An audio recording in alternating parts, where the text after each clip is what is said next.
Assalamualaikum Ibu. Waalaikumsalam warahmatullahi wabarakatuh. Iya, sorry baru ini ya, baru join. Kalian udah ini hadir semua? Seharusnya sudah semua sih Bu, paling sisa 5 orangan lah. Hmm.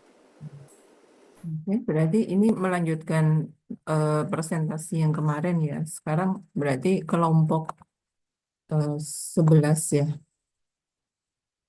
Kelompok 17. Ya, hanya satu kelompok hari ini Bu. Oh iya, oke. Mungkin silakan kelompok 17 untuk mempresentasikan hasil eh, tulisannya Saya tentang izin uji share, Kolmogorov-Smirnov ya. Silakan. saya izin share screen ya, Ibu. Iya.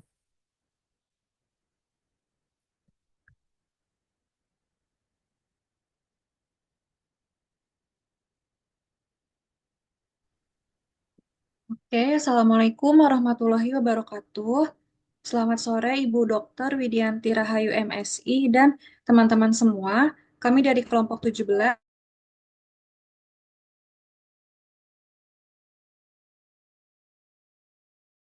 akan memaparkan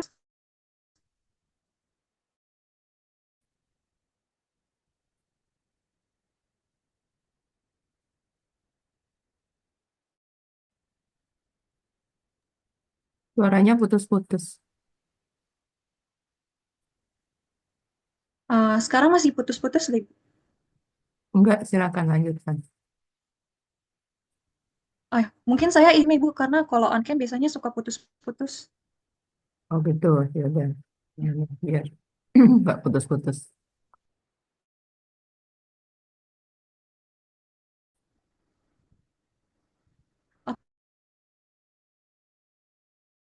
Oke, boleh di next, Rida.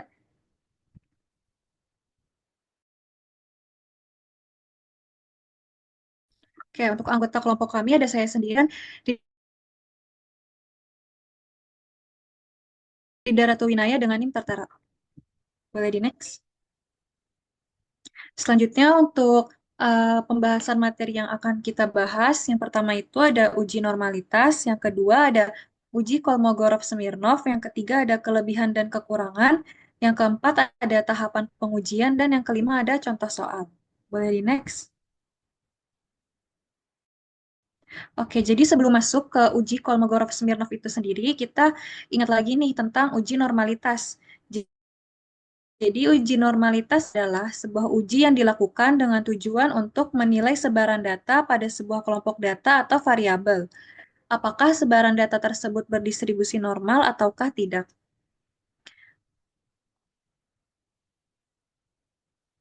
Oke, boleh di next.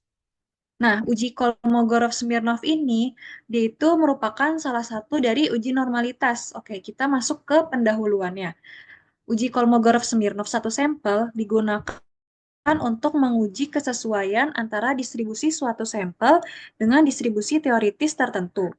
Yang kedua, distribusi teoritis adalah distribusi yang diasumsikan mewakili populasi secara keseluruhan yang digunakan sebagai acuan dalam membandingkan data sampel. Lalu yang ketiga, uji ini tuh uji dari Kolmogorov-Smirnov menentukan apakah nilai dalam sampel berasal dari populasi yang memiliki distribusi teoritis tersebut. Lalu untuk konsepnya sendiri, pada uji Kolmogorov-Smirnov, kita itu melihat dua fungsi distribusi kumulatif. Yang pertama itu fungsi distribusi kumulatif teoritis, F0x, dan fungsi distribusi kumulatif observasi, SNX. Lalu untuk data yang digunakan lebih kecil, lalu untuk ukuran sampel yang digunakan, N kurang dari sama dengan 100, dan datanya bersifat kontinu. Boleh di next.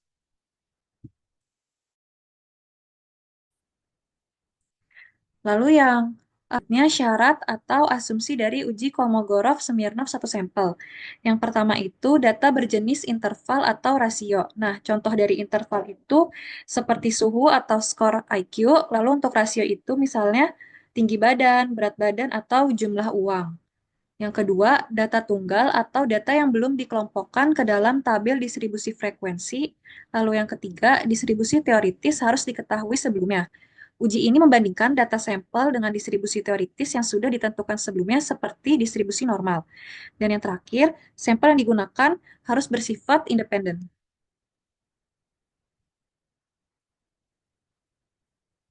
Oke, selanjutnya kita masuk ke kelebihan dan kekurangan dari uji Kolmogorov-Smirnov. Untuk kelebihannya, yang pertama, tidak memerlukan pengelompokan data ke dalam kategori. Nah, jadi karena uji ini tuh, dia bisa memanfaatkan secara langsung data mentah. Jadi kita nggak harus membaginya lagi ke dalam kategori-kategori. Lalu yang kedua, lebih sensitif dibandingkan uji chi-square untuk sampel kecil. Dan untuk kekurangannya, yang pertama itu kurang sensitif terhadap efek urutan. Karena kan pada intinya uji ini tuh dia tuh memperhitungkan perbedaan kumulatif dari distribusi yang diamati atau observasi dan distribusi teoritis. Nah, jadinya uh, tidak terlalu memperhatikan informasi terkait urutan data. Lalu yang kedua, tidak sekuat uji parametrik jika distribusi diketahui. Oke, selanjutnya masuk ke tahapan pengujian. Yang pertama, tentukan distribusi teoritis. Pilih distribusi teoritis yang akan dibandingkan dengan data itu bisa distribusi normal.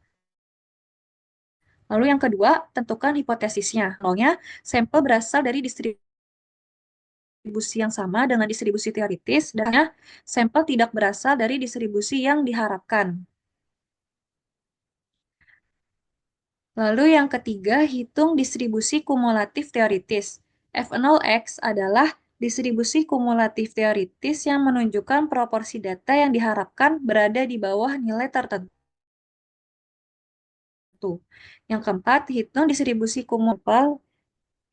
Ini distribusi kumulatif observasi. Dia NSX adalah distribusi kumulatif dari sampel yang diamati. Boleh di next.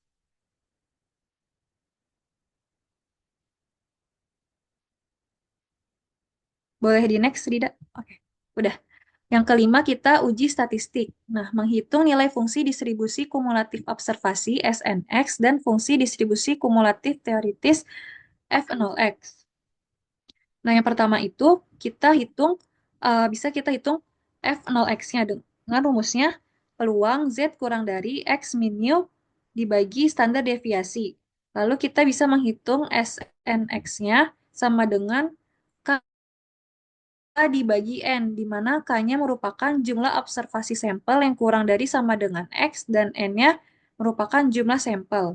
Lalu yang terakhir kita menghitung nilai D-nya atau dihitung dengan rumusnya maksimum dari nilai mutlak F0x dikurang SNX.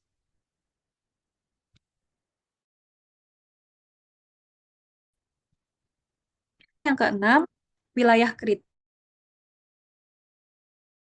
dan keputusan. Menentukan nilai kritis dengan alfa dan jumlah sampel yang digunakan berdasarkan tabel Kolmogorov-Smirnov. Lalu untuk keputusannya, yang pertama, jika dihitung lebih dari D tabel, maka tesis H0. Jika dihitung kurang dari D tabel, maka terima hipotesis H1, H0.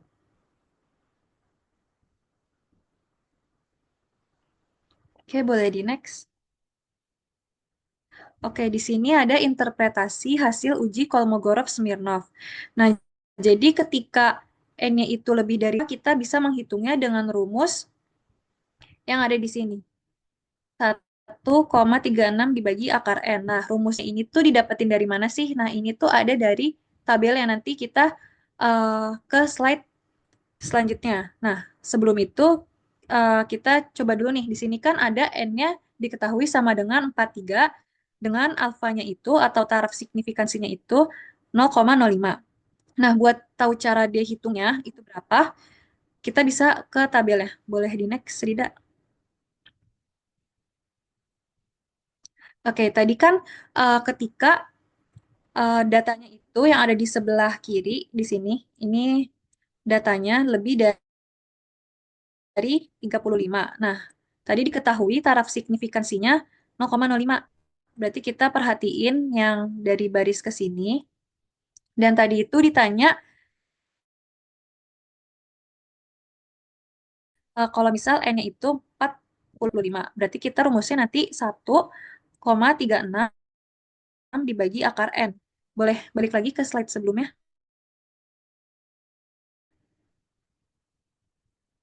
Oke, berarti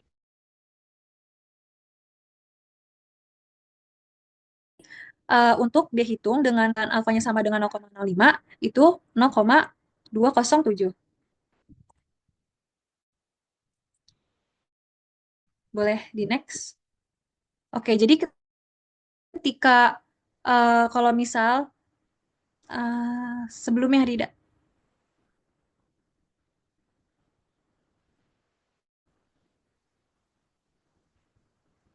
Nah, kalau misal dia N-nya itu kurang dari 35, berarti nanti langsung aja di sini kan udah ada dari 1 sampai 35. Kalau misal kita punya nih datanya 16, terus taraf signifikansinya 0,05, berarti nanti dia hitungnya itu yang ini, 0,328. Oke, boleh di next.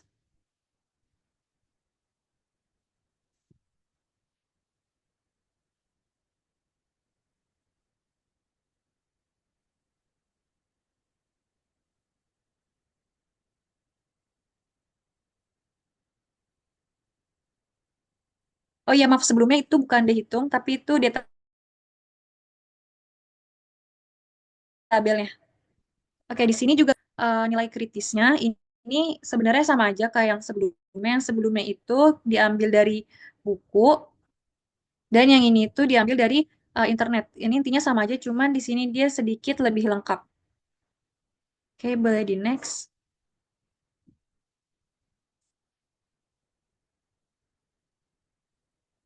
Nah, selanjutnya di sini ada tabel Z. Nah, tabel Z ini digunakan untuk menghitung F0x. Nah, untuk cara penggunaannya akan langsung kita lihat di contoh soal. Oke, di sini ada contoh soal. Seorang petani bunga matahari mengukur diameter bunga matahari di kubennya setelah 3 bulan ditanam. Diperoleh 60 sampel diameter bunga matahari dalam sentimeter seperti pada tabel. Apakah diameter bunga matahari di kebun petani tersebut diambil dari populasi yang berdistribusi normal? Gunakan tingkat signifikasi 0,05. Nah, di sini saya gunain Excel buat lebih jelasnya. Kalian. Nah, pertama kita tulis dulu nih datanya tadi 13,4, 13,7, 15,3, 13,5 dan seterusnya. Nah, di sini ada tahapan pengerjaannya. Pertama, urutkan data dari yang terkecil hingga terbesar menggunakan sort and filter. Pertama kita tarik dulu sampai sini, terus gunakan sort and filter, sort smallest to largest. Nah, ini kayak gini ya berarti udah berurut dari terkecil sampai terbesar. Nah, terus kita tentuin frekuensinya. Frekuensinya apa rumusnya? Ada di sini tulis countif. Coba. Countif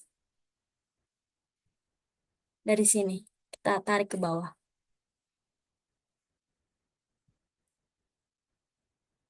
Ini terus kriterianya yang mana yang X.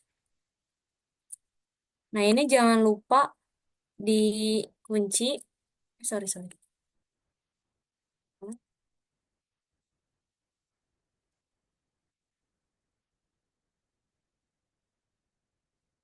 Ya, di sini frekuensinya berarti ada 2 dan kita tinggal tarik aja ke bawah. Nah, berarti sampai sini. Nah, selanjutnya kita tentuin frekuensi kumulatif. Frekuensi kumulatifnya kan berarti ini 2 tetap. Tapi kalau yang bawah jangan lupa yang ini ditambah sama yang ini. 3. Kita tinggal tarik lagi ke bawah.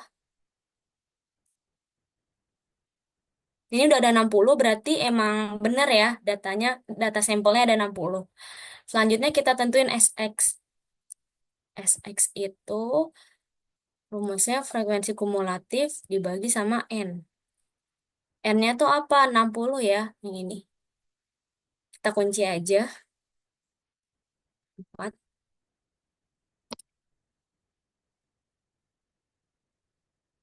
Nah, tarik. Oke, udah ketemu SX-nya. Sekarang kita cari Z.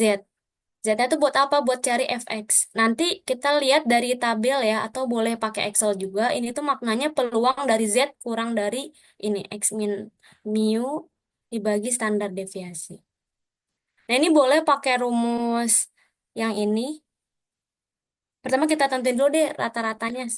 Rata-ratanya berarti apa? Pakai average. Average dari yang ini datanya.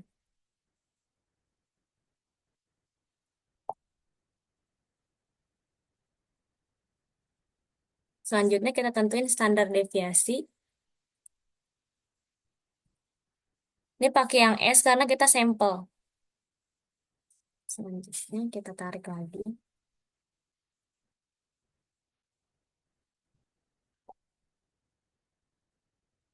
Udah ketemu standar deviasinya ini, rata-ratanya ini. Selanjutnya kita lanjut ke tentukan nilai Z-nya dulu. Z itu menggunakan perhitungan ini. Menggunakan perhitungan rumus standar di Z, atau kalau misalnya mau boleh X min mu. X-nya itu apa? Ini. Kurangi mu. Mu itu apa? Rata-rata. Dibagi S yang ini.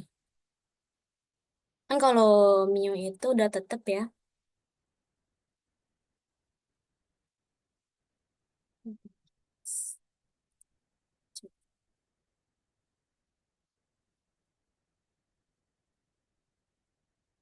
Kita tarik aja ke bawah.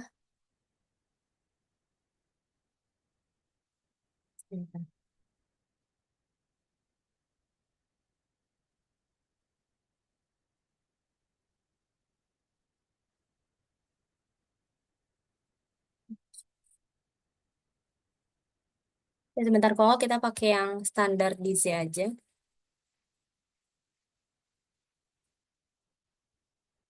Nah, ini X-nya yang ini, mean, meannya ini, mean, selanjutnya, sorry, X, hmm, dan standar deviasi. Ini kita kunci.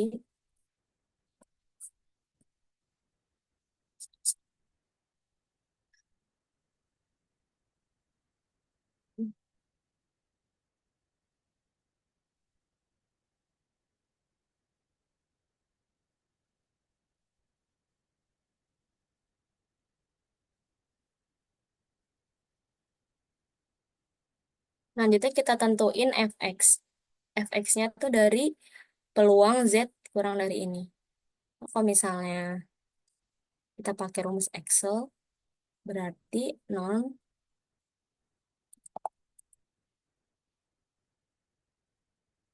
0 dis Z. Z-nya yang ini.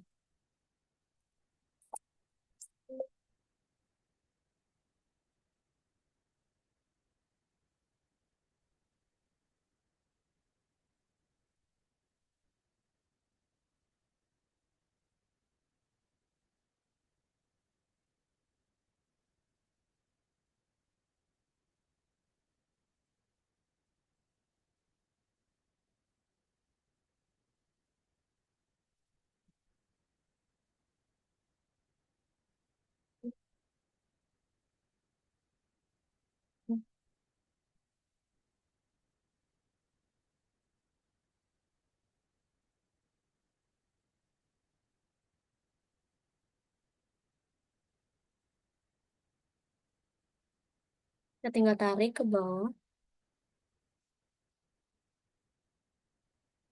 Selanjutnya kita tentuin fx dikurang sx, tapi pakai mutlak, berarti pakai absolut. Dari fx dikurangi.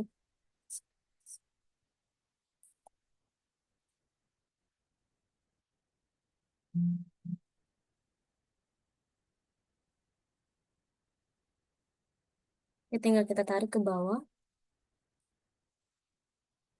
Nah, selanjutnya kita mau nentuin dehitung. Dehitung itu pakai maksimum. Berarti kita cari di sini Dihitung berarti max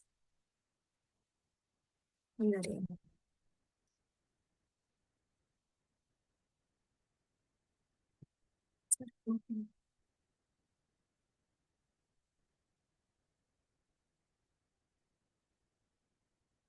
Ya udah ketemu berarti maksimumnya itu dihitungnya 0,1044.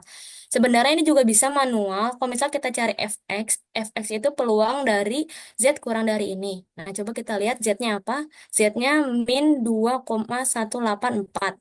Nah, ini berarti lihat tabelnya aja. Min 2,184. Berarti nanti dia di sini min 2,184 di sini. Kan ini kan 0, min 2,184 dan seterusnya. Tapi ini cuma sampai min 2,18. Nah, ini jawabannya 0,0146. Sementara kalau di sini itu jawabannya 0,01447. Dan Excel itu sebenarnya lebih akurat. Kalau misalnya kita kecilin lagi, ini kan mendekati 0,0145. Boleh pakai Excel, boleh pakai kalian baca di tabel Z. Nah, selanjutnya kalau misalnya kita udah ketemu, udah hitung segala macam, tinggal kita bandingin sama detabel. Detabelnya itu cara bacanya gimana? Ini kan N-nya itu 60 ya.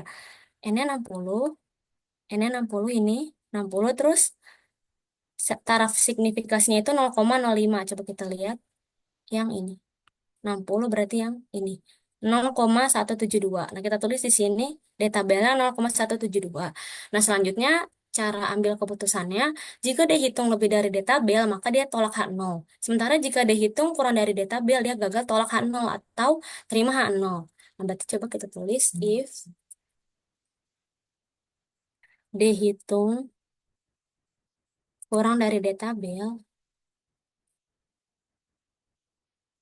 maka gagal tolak H0. Sementara kalau misalnya dia false atau salah, berarti dia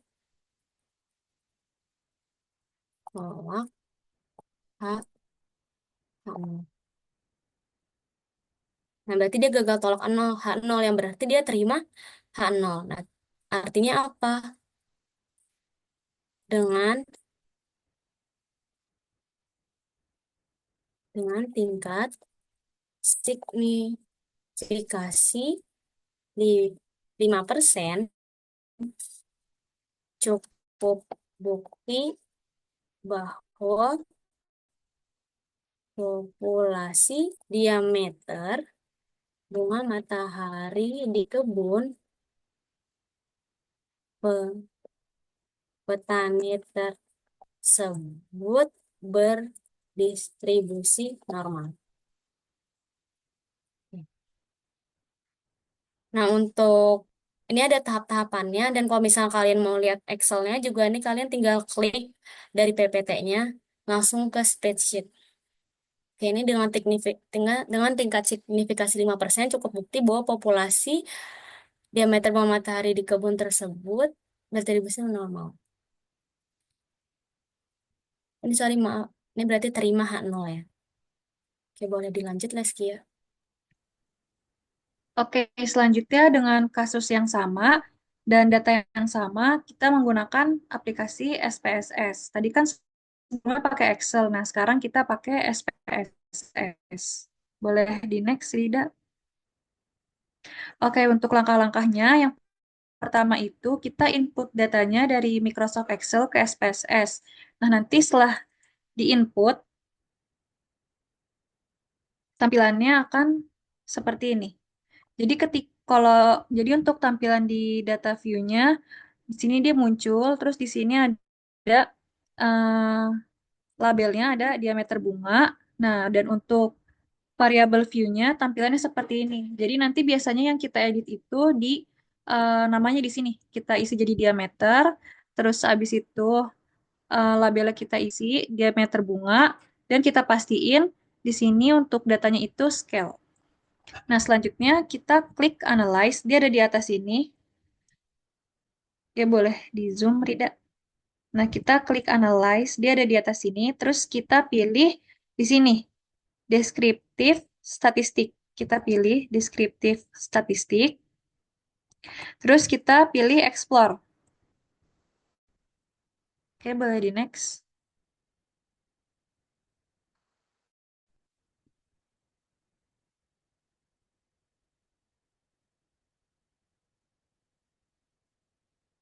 Nah, selanjutnya setelah diklik explore, nanti yang pertama itu kita mutasikan datanya ke dependent list. Nah, kan awalnya dia di sini. Nah, kita mutasi nih ke dependent list. Nah, caranya itu tinggal klik tombol yang di sini, yang tanda panah. Oke, boleh digeser. Nah, nanti setelahnya tampilannya akan seperti ini, dependent list, diameter bunga.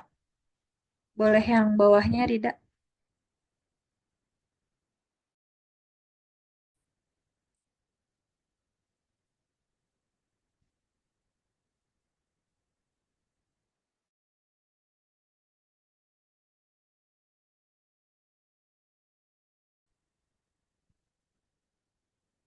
Kita pilih statistik, dia ada di sebelah sini. Terus kita pastiin di sini itu 95%, karena alfanya itu kan 5%. Nah, 100% dikurang 95, dikurang 5% itu 95%. Oke, boleh digeser ke sebelahnya.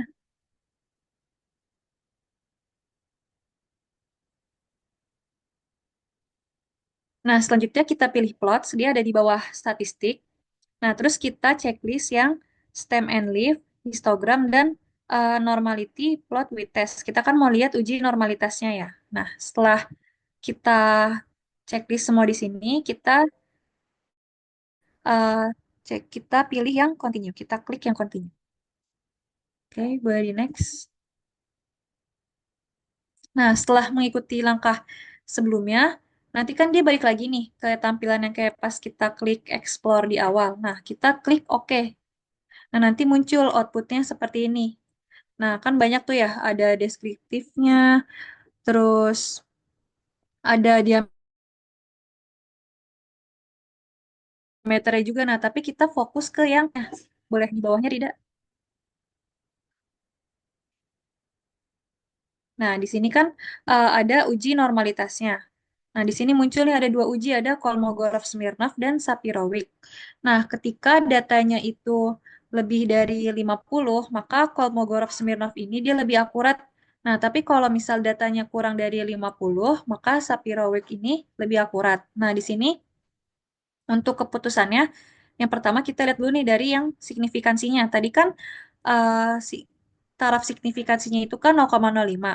Nah, di sini hasil perhitungan itu 0,164. Nah, berarti berdasarkan hasil uji normalitas diketahui nilai signifikansi sebesar 0,164 lebih dari 0,05, maka terima H0. Sehingga dapat disimpulkan data berdistribusi normal. Nah, selanjutnya kita lihat dari nilai dehitungnya itu kan di sini nih, statistik. Dia ada 0,104. Nah, seperti yang udah dijelaskan sebelumnya di Excel, eh, di tabel Kolmogorov-Smirnovnya itu kan didapat ya dengan N60 dan taraf signifikansi 0,05, di tabelnya itu 0,172. Nah, sedangkan dihitung untuk hasil output SPSS adalah 0,104. Nah, tapi ini nggak apa-apa, ini tetap benar. Maka karena itu hasilnya dihitung kurang dari D-tabel atau 0,104 kurang dari 0,172. Berarti keputusannya terima H0, maka datanya berdistribusi normal.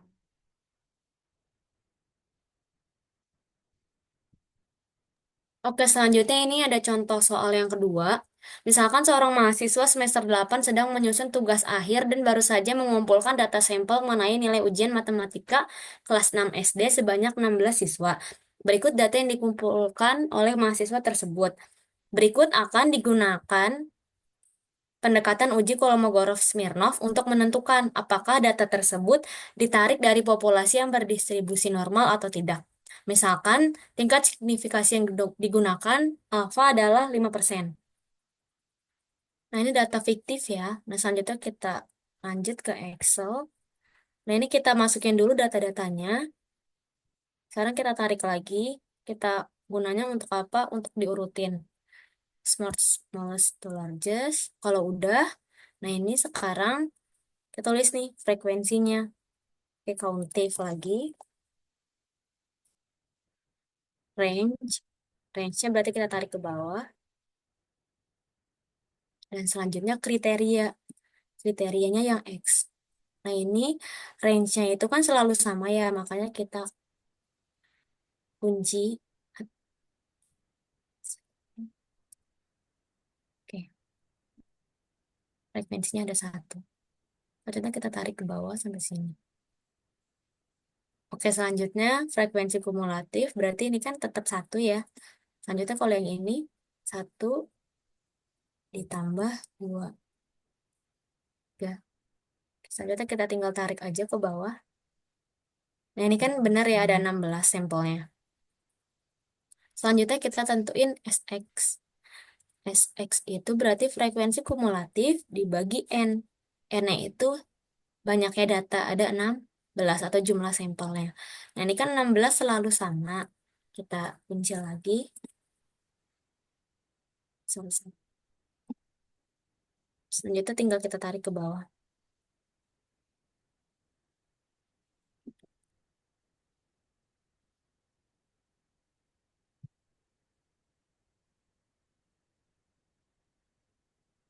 Oke, selanjutnya. Oke, sekarang kita yang Z. Atau enggak, kita kerjain rata-ratanya dulu. Rata-rata pakai average. Average dari data keseluruhan. Tinggal tarik lagi. Selanjutnya standar deviasi STDEF dot S.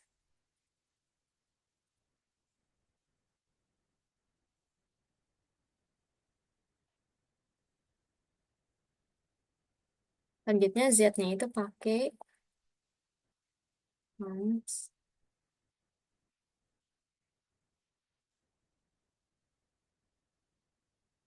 dari pakai standar di Z. Standar Z. Nah, ini kita masukin pertama X-nya dulu. Terus mean atau rata-rata. Terus selanjutnya standar deviasi. Mean sama standar deviasinya kan selalu sama, makanya kita kunci aja F4. Dan ini juga F4.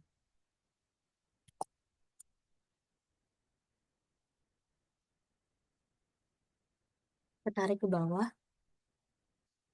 Nah, selanjutnya kita tentuin Fx. Fx itu pakai 0,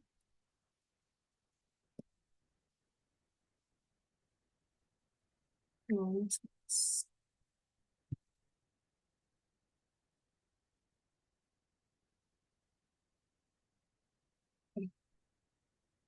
jadi kita tarik ke bawah lagi. Nah, sekarang kita tentuin mutlak dari Fx dikurang Sx atau absolut Fx dikurangi Sx.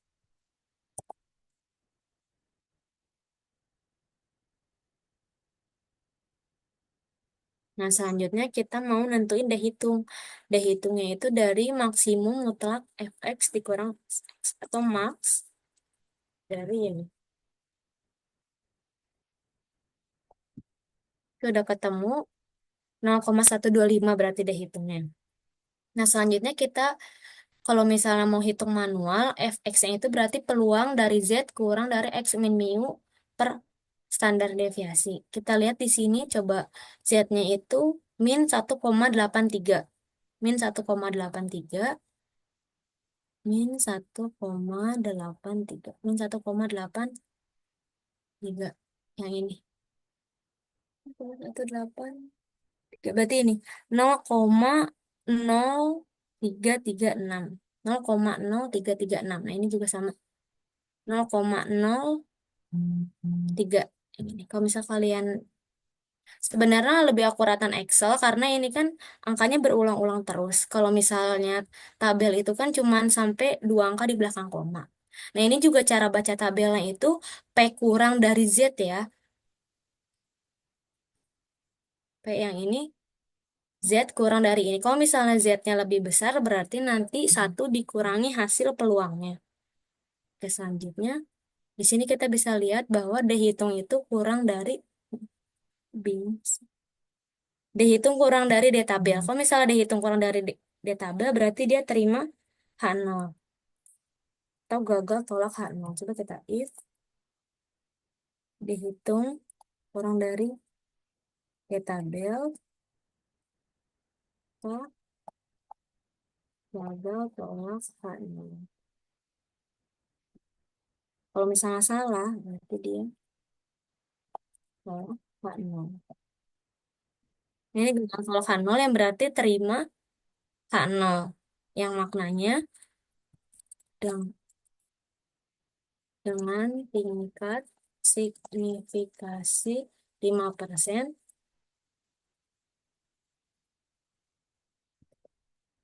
cukup bukti bahwa populasi data nilai siswa tersebut berdistribusi normal. Nah, ini pakai cara Excel, dan ini di PPT juga udah ada langkah-langkahnya, dan udah ada link buat ke spreadsheet-nya juga. Nah, ini kalau pakai SPSS, coba kalau misalnya kita langsung ya, ini udah dijabarin 40, udah ditempel dari Excel, kita klik yang Analyze, terus deskriptif statistik, dan kita pilih yang Explore. Selanjutnya kita ubah ke Dependent List, lanjut kita lihat statistik, udah continue, ini berarti benar ya 95%, karena kita alfanya 5%. Lanjut plotnya itu berarti kita klik histogram dan stem and leaf, lalu kita klik normality plots with test. Oke, kalau udah kita klik OK. Mungkin agak butuh waktu dulu karena running. Atau kalau misalnya nanti udah keluar hasilnya, bakal kayak gini. Nah, ini juga sama kayak yang contoh 1. Nilai statistiknya itu nanti 0,125, terus ini signifikasinya 0,200. Nah, kalau misalnya kita ngambil keputusan dari SPSS dengan signifikasi, berdasarkan hasil uji normalitas diketahui nilai signifikasi itu 0,200, 0,200, lebih dari 0,05. Nah, maka terima H0 sehingga dapat disimpulkan data berdistribusi normal atau data nilai siswa itu berdistribusi normal. Selanjutnya kalau misalnya kita pakai statistik dihitung, nah ini kan tadi N-nya 16, alfanya 0,05 dari tabel, D tabelnya hasilnya itu 0,327.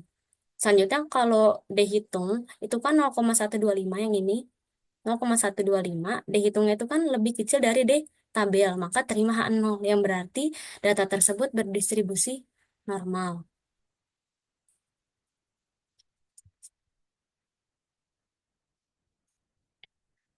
Sekian dari kelompok kami, kurang lebihnya mohon maaf.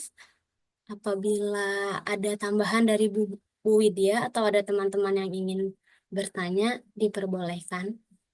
Oke, makasih Leskia dan Rida. Presentasinya cukup panjang dan lengkap ya. Ibu tadi merhatiin ada data kecil, data sedang, ya, data besar belum ada. Kalau data besar kan, ya termasuk data besar sih itu yang 60 itu. Eh, Mungkin ada yang mau bertanya dari teman-temannya? Silakan.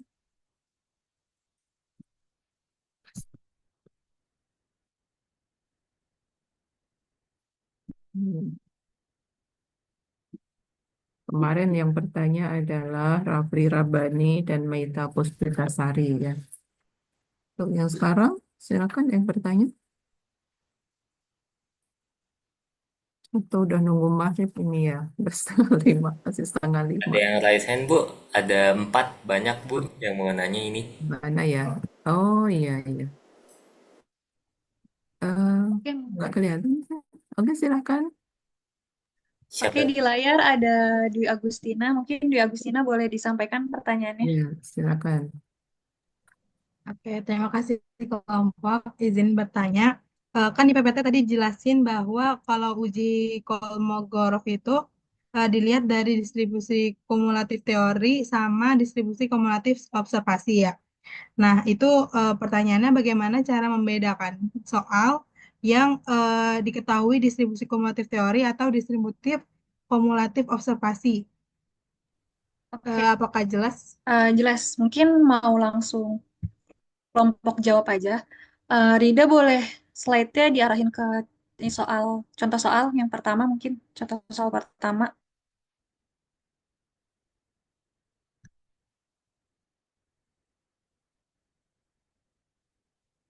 Oke, jadi kan tadi Dwi nanya ya, gimana cara bedain distribusi kumulatif teoritis dan distribusi kumulatif observasi. Nah, kalau misal distribusi kumulatif teoritis itu kan dia F0x ya. Nah, itu tuh biasanya udah diketahui. Jadi kalau misalnya di soal itu, dia biasanya disebutin nih di akhir nih, yang berdistribusi normal. Nah, berarti distribusi teoritisnya itu distribusi normal. Nah, lalu untuk distribusi kumulatif observasinya itu yang udah diketahui di data. Jadi udah dilampirin gitu di soalnya. Nah, ini nih data-data yang ada di sini, ini dia disebutnya distribusi kumulatif observasi. Apakah sudah terjawab, Dwi? Ya, sudah Lesti. Terima kasih. Ya, Oke, selanjutnya boleh Aisyah. Oke, kelompok. Aku mau izin aja sih. Sebenarnya eh, cuma nanya kecil, kayak kenapa uji Kolmogorov-Smirnov tadi itu tuh lebih sensitif dibanding uji Chi-square untuk sampel yang kecil. Izin jawab ya Aisyah. Sebenarnya tuh kenapa lebih sensitif? Karena uji Kolmogorov ini tuh gunainnya tuh data mentah tanpa perlu pengelompokan. Kan kalau Chi-square itu kan yang kemarin itu kan perlu dikelompokin dulu. Nah, kalau misalnya uji Kolmogorov itu kayak jadi nyebabin nggak ada informasi yang hilang dan mendeteksi perbedaan kecil dalam distribusi yang mungkin nggak kelihatan di uji Chi-square. Apakah sudah terjawab, Aisyah? Oh, kayak gitu. Oke, paham, paham. Makasih ya, Rida. Sama-sama.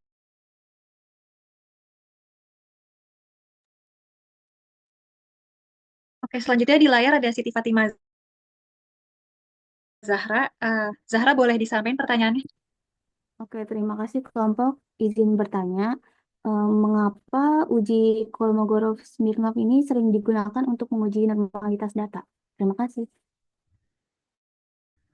Oke, jadi kenapa uji Kolmogorov Smirnov ini sering digunakan untuk menguji normalitas data?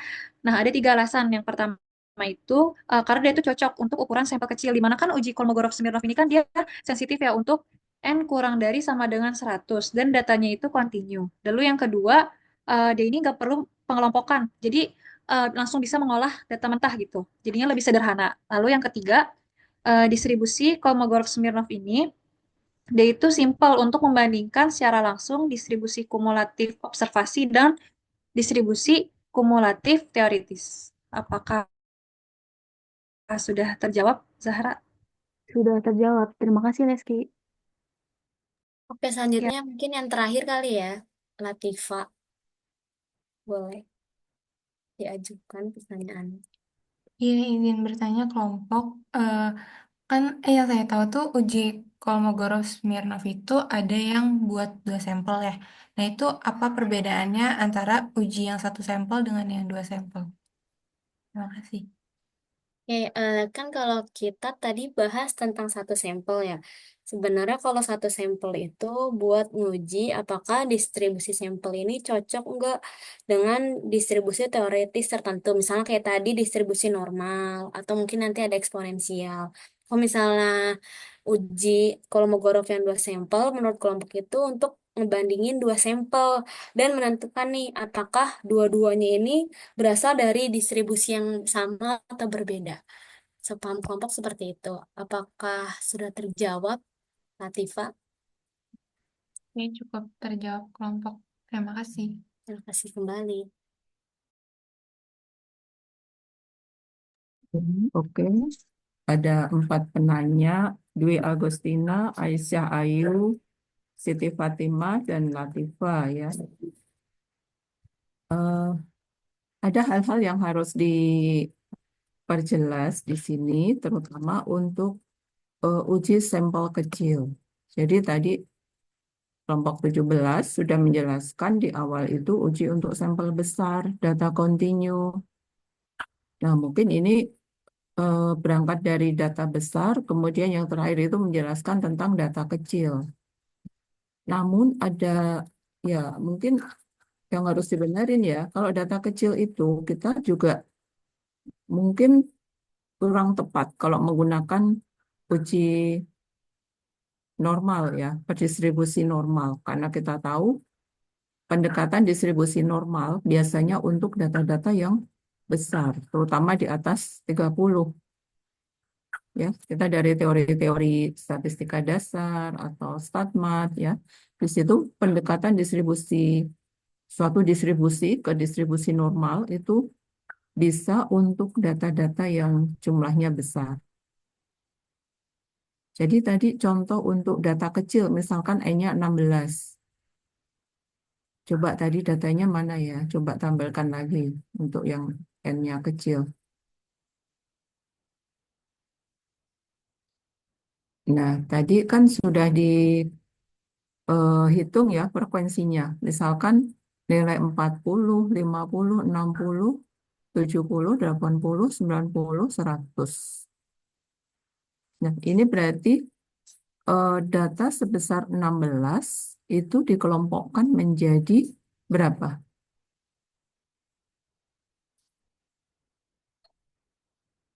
7, ya,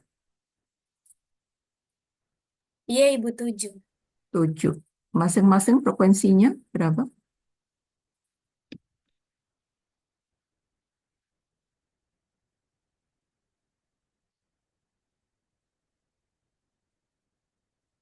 Masing-masing frekuensinya ada 1, 2, 3, 4, 3, dan 2, Ibu. Ya. Nah, kemudian kalian membandingkan itu dengan distribusi normal ya. Menurut Ibu itu kurang tepat ya di sini. Karena normal itu biasanya untuk data-data yang besar. Jadi ini seperti pada kalau kita bandingkan kesamaannya dengan uji J-square kemarin. Nah, uji J-square kemarin adalah menguji kesamaan frekuensi untuk setiap kategori. Ya, jadi dalam uji J-square kategori-kategorinya lebih dari 2, terutama lebih dari 2, karena kalau sama dengan 2 itu menjadi uji binomial. Jadi uji J-square kategorinya lebih dari 2. Ini juga bisa dianggap seperti itu. Misalkan untuk data dengan uji non-parametrik ya, terutama. Jadi untuk uji non-parametrik di sini uji Kolmogorov-Smirnov bisa digunakan untuk menguji kategori-kategori juga. Jadi dapat dianggap ini uji kesamaan frekuensi. Jadi setiap kategorinya di sini adalah 40, 50, 60, 70, 80, 90, 100. Ada 7 kategori. 7 kategori, kalau kita menguji kesamaan frekuensi tiap kategori, berarti di situ distribusi teoretiknya berapa? Kan ini kita membandingkan distribusi amatan dengan distribusi teoretik ya. Kalau distribusi amatan kan kita menghitung N atau X per N untuk X-nya lebih kecil, suatu K lebih kecil sama dengan X ya. Berarti di sini sudah dihitung di situ SX ya, distribusi empirik dari amatan, distribusi kumulatifnya, kemudian distribusi kita ingin membandingkan kesamaan frekuensi. Berarti di sini distribusi atau fungsi kumulatifnya adalah N per banyaknya kategori. Jadi N-nya 16 dibagi banyaknya kategori. Untuk yang 40 berarti di sini 16 per 7. Ya. Kemudian di sini dijumlahkan 16 per 7 plus 16 per 7. 32 per 7. Berikutnya di sini 48 per 7. sampai yang terakhir itu 1. Itu ya. Kemudian dihitung selisihnya. Di sini selisih dalam harga mutlaknya. Selisih antara SX dan FX. Ditampilkan di sini. Lalu diuji dengan tabel Kolmogorov di tabel D. Jika nilai selisihnya itu melebihi dari D pada tabel, maka tolakkan 0. Ya, artinya jaraknya itu sangat jauh antara distribusi empirik dengan distribusi teoritik. Kalau dekat, mungkin bisa dianggap sama ini. Oh, berarti eh, data kita itu memiliki frekuensi kumulatif yang sama dengan frekuensi teoritik. Seperti itu. Mungkin sebaiknya di sini lebih cocok ke uji kesamaan frekuensi, ya, dibandingkan kita menggunakan distribusi normal. Jadi tidak semua kita menggunakan distribusi normal, ada syarat-syarat tertentu. Misalkan syarat dari datanya. Kalau memang datanya itu berjenis kontinu, misalkan datanya adalah di sini nilai ya, tapi nilainya itu tidak selalu 40, 50 ya, seperti itu ya. Mungkin itu nilai bisa dianggap kontinu, tapi misalkan datanya itu berupa, kalau di buku itu datanya berupa apa? Contoh datanya,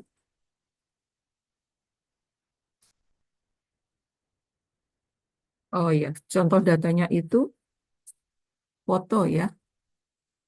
Jadi contoh datanya itu benar-benar data yang tidak tidak eh, tidak bisa dikategorikan data kontinu. Kalau misalkan ini data nilai, bisa dikategorikan kontinu. Kalau misalkan jumlahnya besar, di sini kalau di sini hanya 16 kurang mungkin. Sayangnya di sini 16 ya, datanya sudah benar kontinu, tapi jumlah datanya hanya 16. Mungkin yang di buku itu, di buku, coba boleh di close. Sini. Dari buku ya, coba.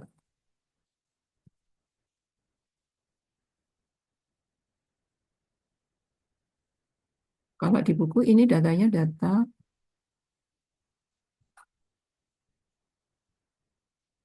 orang yang difoto dan menyukai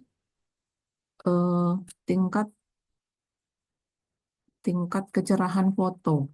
Jadi kalau misalkan kita membuat foto ya, kemudian di situ ada aplikasi-aplikasi ya untuk mencerahkan foto di situ. Orang lebih memilih yang mana? Dari foto dia itu, dia apakah memilih yang warna gelap? Yang warna gelap itu ranking 1 di sini, darkest skin color. 2, 3, sampai 5. Di sini ditampilkan datanya dari 10 orang yang difoto, yang memilih foto warna gelap itu tidak ada. Kemudian di atas warna gelap itu 1, di atasnya lagi tidak ada yang memilih. Nah, foto yang agak cerah 5 yang memilih, dan foto yang sangat cerah 4 yang memilih. Uji hipotesisnya adalah apakah terdapat kesamaan frekuensi dalam pemilihan kategori-kategori dari kecerahan foto. Nah, ini kan tidak bisa dijadikan dalam data kontinu ya.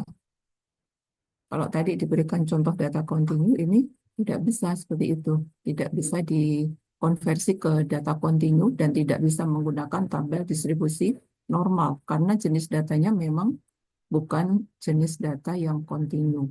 Di sini datanya data kategorik. Kategorik tapi eh, tidak murni kategorik ya, karena bisa di ranking. Yang ini adalah paling gelap, di sini 5 itu paling terang. Jadi ini data ordinal, ya, data ordinal. Data ordinal tidak bisa diuji dengan uji eh, normal tadi ya, distribusi normal. Nah, di sini uji teoritisnya berarti kesamaan frekuensi tiap kategori. Jadi ini 10/5. 5. Banyaknya kategori itu 5. 10 atau 5 per 10 ya, sorry, berbalik. Kok 5 per 10 sih? 2 per 10 ya. Jadi masing-masing ini sama. 1/5, 1/5, 1/5, 1/5 untuk fungsi peluangnya. Jadi untuk fungsi kumulatifnya ini 1/5, 2/5, 3/5, 4/5, dan 5/5. Sekarang fungsi kumulatif amatan atau empiris. Di sini 0 per 10, 1/10, 1/10, 5 tambah 1 ya, 6 per 10, ini 10 per 10. Lalu dihitung selisih harga mutlaknya di sini 1/10, kemudian ini 1/10 ya.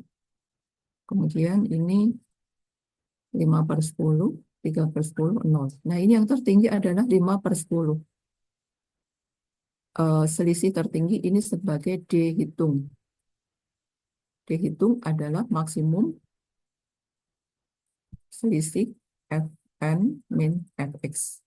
Lalu kita melihat dari tabel, jika nilai tabel itu lebih kecil dari nilai dihitung, maka tolak H0. Nah, di sini untuk N sama dengan 10, ternyata nilai dihitungnya itu lebih dari 5, 6 per 10, 5 per 10 ya. Lebih besar sama dengan 0,5. Jadi dia masuk ke daerah penolakan. Ini sama dengannya. Jadi kesimpulannya terdapat jadi tolak H0 dari data itu, maka terdapat perbedaan frekuensi dalam pemilihan kecerahan foto. Nah, kemudian tadi pertanyaan dari siapa? Siti Fatimah ya. Mengapa uji Kolmogorov lebih powerful dibanding uji Chi-square? Di sini kita membandingkannya dengan uji Chi-square. Tadi kita sama-sama menguji kesamaan proporsi. Jadi kalau ditabelkan, dilihat pada tabel lagi tadi, di sini ada 5, berarti ada 5 buah kategori ya. 5 kategori untuk 10 data. Kalau kita menggunakan uji Chi-square, di situ kan ada data ekspektasi relatif ya. Kemudian ini data observasi, data amatan. Di sini nilai ekspektasi E1, E2, E3, E4, E5 kan kita berarti mengurangi OI min EI dikuadratkan per EI ya, dijumlahkan. EI-nya berapa ini untuk setiap kategori? Sama dengan 10/5 ya, 2 sama semua. Kalau kita ingin menggunakan uji Chi-square seperti ini. Jadi kita menghitung sigma OI min EI kuadrat per EI. Ini OI-nya dan ini EI. Substitusikan, maka diperoleh nilai, ya di sini Chi-square tidak boleh kurang dari 5 ya. Kemarin kriterianya ini kurang dari 5. Nilai ekspektasi dari nilai harapannya kurang dari 5. Sehingga di sini harus ada beberapa kategori yang digabung. Harus digabung kategorinya. Mungkin kategori yang banyak nolnya ini digabung menjadi 1. Misalkan ini tingkat kecerahannya kurang cerah ya. Ini sedang dan ini sangat cerah. Nah, ini menjadi 3 kategori saja untuk kita menggunakan uji Chi-square. Sehingga kalau digabung ini datanya menjadi 1, 5, 4 ya. Kategorinya 1, 2, 3. Berarti di sini nilai ekspektasi amatannya menjadi 10/3, 10/3, 10/3. Ya ini masih kurang dari 5 juga ya. Ini masih eh, harus digabung lagi. Jadi mungkin dikelompokkan menjadi dua, dua kategori supaya terpenuhi minimal 5 untuk setiap kategorinya itu. Jadi misalkan di sini menjadi eh, kurang cerah, sangat cerah. Nah, ini yang digabung menjadi misalkan ini 6, 4 ya. Lalu frekuensi harapannya di sini adalah 5, 5 ya. Sudah terpenuhi ini frekuensi harapannya sama dengan 5. Baru kita menggunakan uji C-square ini. Berarti ini 6 min 5 kuadrat per 5 plus 4 min 5 kuadrat per 5. Ini dihitung nilainya, C kuadrat hitungnya menjadi 1/5, ini 1/5, 2/5 ya. Kalau kita menggunakan tabel C-square derajat bebas 1, berarti ini dibandingkan diperoleh nilai C-square hitung itu sama dengan 1/5 tambah 1/5 ya, 2/5. Lalu C kuadrat tabel derajat bebas 1 untuk alfa 0,05. Ini mungkin bisa dicari ya, di sini adalah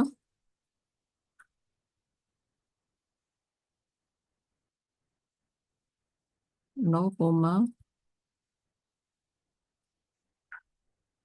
oh iya, ini penggolongannya tadi bukan ini ya, tapi ranking 2 dan 1 itu dikelompokkan. Ranking 3, 4, 5 dikelompokkan. Jadi dikelompokkan menjadi 2. Jadi Ibu salah ya mengelompokkannya. Itu seharusnya ini ya. Ini dikelompokkan menjadi 1 dan ini menjadi 1. Jadi ada 2 kelompok, kurang cerah dan sangat cerah.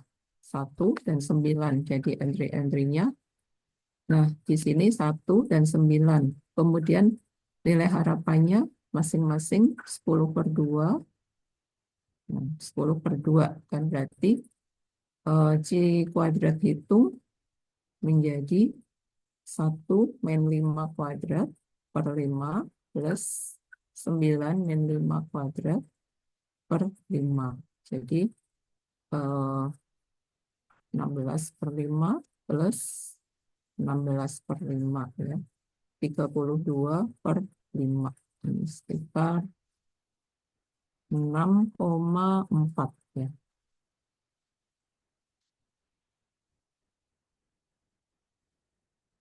Hmm.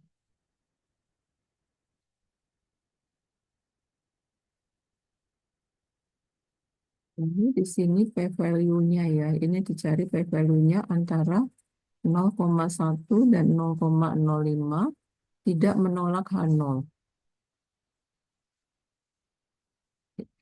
Uncorrected continuity. Tidak menolak H0 artinya di sini terima H0. Ini dengan uji C-square. Sedangkan tadi dengan uji Kolmogorov ini tolak H0. Ya. Dengan uji KS itu terima H0. Kolmogorov-Smirnov di sini hasilnya adalah tolak H0. Nah, makanya di sini lebih sensitif daripada uji C-square. Karena dia untuk data-data yang entry-entry-nya itu kecil dan jumlah kategorinya itu cukup besar, dia dapat mengambil kesimpulan menolak H0. Sedangkan C-square itu terima H0. Sedangkan dari data ini jelaskan ya, bahwa pemilihan kecerahan foto itu berbeda untuk setiap kategori nilainya. Tapi oleh G-Square terima H0. Jadi mungkin kurang sesuai dengan data juga hasilnya. Nah, sehingga di sini lebih sesuai jika kita menggunakan Kolmogorov-Smirnov untuk uji kesamaan frekuensi. Karena dia lebih powerful ya. Jadi itu penjelasannya mengapa uji Kolmogorov-Smirnov ini lebih powerful daripada uji G-square karena dia dapat menolak menolak H0 dan ini sesuai dengan data sehingga ini lebih apa dikatakan lebih powerful dibanding G-square terima H0 tapi datanya kurang sesuai. Ini tentang uji Kolmogorov-Smirnov ya. Lalu dia juga bisa digunakan untuk data-data kontinu seperti tadi yang sudah dijelaskan oleh kelompok 17. Jadi penggunaannya di sini range-nya cukup besar mulai dari data nominal, ordinal, kemudian interval, kontinu ini bisa digunakan. Tapi kalian juga harus melihat di mana dia lebih powerful. Kalau ada uji lain yang lebih powerful, maka pilih uji lain itu. Oke, mungkin cukup ya untuk pertemuan kali ini. Satu presenter ya. Mungkin nanti kita lanjutkan pada pertemuan berikutnya. Bu akhiri sampai di sini. Assalamualaikum warahmatullahi wabarakatuh. Waalaikumsalam warahmatullahi wabarakatuh. Waalaikumsalam warahmatullahi wabarakatuh. Terima kasih, Bu. Ya, izin review. Ya, Bu.